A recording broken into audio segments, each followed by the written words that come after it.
Good evening, I'm Stanley Pacion. I have a poem here called Ill, I-L-L. It's a diatribe in two parts.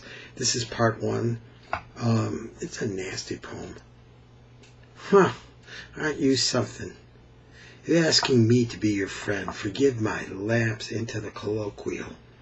I lack another way to put it. Where, oh where, do you get the nerve? What unmitigated gall propels you? You lack common decency and pay no heed to norms of self-respect. Have you no concern for well-being? Want even slightest inclination, regard for truth? What are you? How nasty! How you have hurt me! I curse the day my dream of love's uplift turned to descent. Have you no shame? Pitiless you are. You know how much I love you. I felt our souls were as one. Remember your cruelty, surface at the start, that May Day, our first real holiday together. Remember our first full day together after you returned from the homeland, after we had not seen each other for 7 months. Not having seen each other for 7 months. I wish I could sincerely say that I am fine, that the pain inside subsides. I wrote you all those letters, so careful to oblige, put you at ease. Had we not known each other for years? I waited for you, honest and true, tried to make your homecoming right, worked my ass off. I found an apartment, moved furniture and belongings, ran the business, wrote poetry. You treated me like, well, I must resort to vulgarity, the vulgar. You treated me like shit. Were I simply able to look straight into the mirror, claim for a moment that all the effort was worth it. Excuse me if the verse here should stick its lingual ribbon right in your face. You were skilled in your ways. You started off on the offensive. Picky, picky, picky. It must be a symptom, for it certainly points to the way you eat your meals. Good God, at the end there were two. We were reduced to 2 restaurants. By the end of it, we had 2 places where we might have something to eat. And you played your hand skillfully, practiced as you were in the art of prevarication, playing me on for months on end, lie after lie, and I never caught on then. You were shameless, hustled me for victuals. The happy days, where are they? Those days were few and seemed so hard to find. Whatever happened to our love? You did tell me you loved me, or am I dreaming? Were you playing me? Was I the fool? You did ask I await your return. I thought it might be nice. I wish I understood. Wasn't it once so good?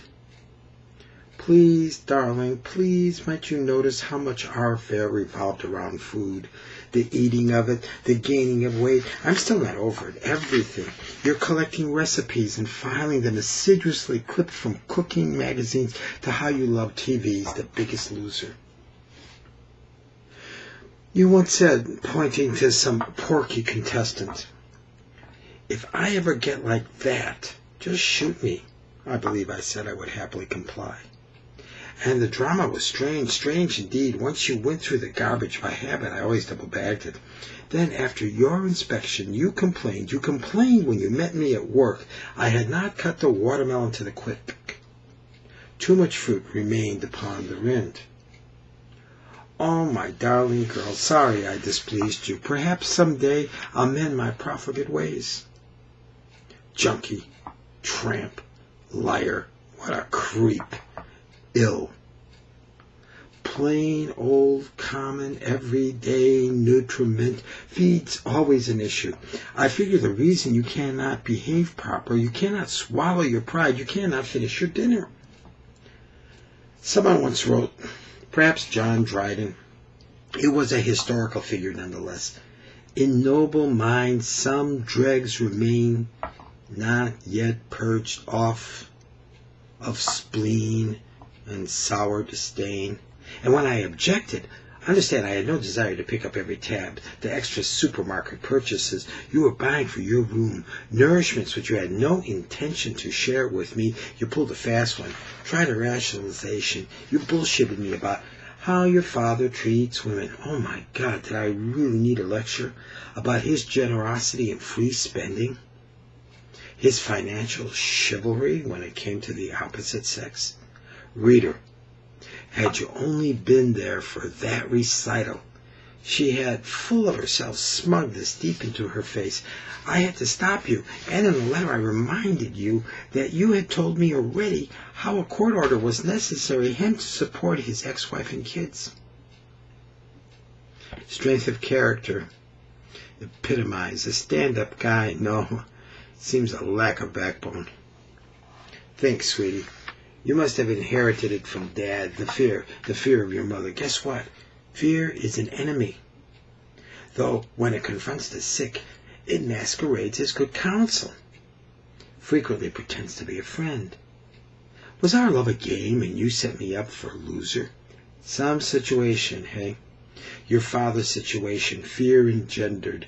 1 son, 3 daughters, and there are grandchildren. No mention of them. Never mind possible granddaughters, all of them alienated. They have nothing to do with you. They never speak to him at all. Chivalrous indeed. What a crock of shit. You had me pay for food you ate alone in your hostel. You cheat me, and yet you must know how great my love for you. You offered me nothing in return, except a sad story, a sordid tale, and not yet the real truth that you would drop later like the other proverbial shoe, the evil of your partaking of a long-time affair with a man who proved your alter ego, who proved that over the years his love was equal to yours. Both of you liars. What a lovely affair. Match made in heaven. I am surprised, struck by the short duration, only 5 years, when you two lovers seem so well suited. Sweetie, how do you do it? Remain absent from his arms. You, poor child, I know you still love him. Hanker for the mutual abuse. Listen, Mrs. Where there's talk, there's desire. Oh, when Stanley's standing by, my, oh my, the dreadful things you must say about him.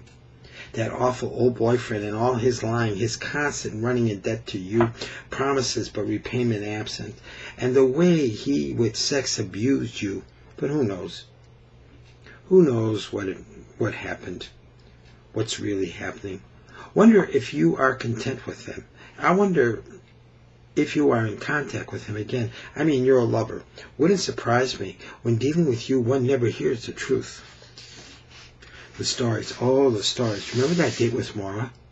Out of the clear blue, you had to spend the night. She was a long-time girlfriend, you said, but I had never heard of her before. I had to be reminded of her story, of your meeting. I don't believe I had ever heard of her again. Maura, who? I questioned. Let me meet her, or tell me her last name. Huh? You would never deign to answer. Your response was silence. You're haughty that way. Learned at home, when native in your native land, the terror, the fundamental disquiet. I guess few may imagine how desperate your life, how ill at ease, how you must bury it. Let's spend the day shopping, you say. Go searching from store to store. You see, you know me. It's the way I am anyway. A running dialogue you pathetically repeat and convince no one, not even yourself. Your home here in the States, your lessons, you studied hard, gained advanced placement. Here's the humor. Wasn't it National Honor Society? But what you learned best was deception. The past arises each time the telephone announces your mother. You lie to your own mother, and you're a woman within the year, the age of Jesus crucified. Still you are unable to reveal the truth to your mother. It's all laughable, were it not so awful, terribly sad. Is it my lot? Shall I continue to live in torment? That was part 1 of a poem called Ill. It's a diatribe in 2 parts. That was the first part of the diatribe. I'm Stanley Pacion. I'd like to say good evening to you, and I'll get to part 2 immediately. Thanks.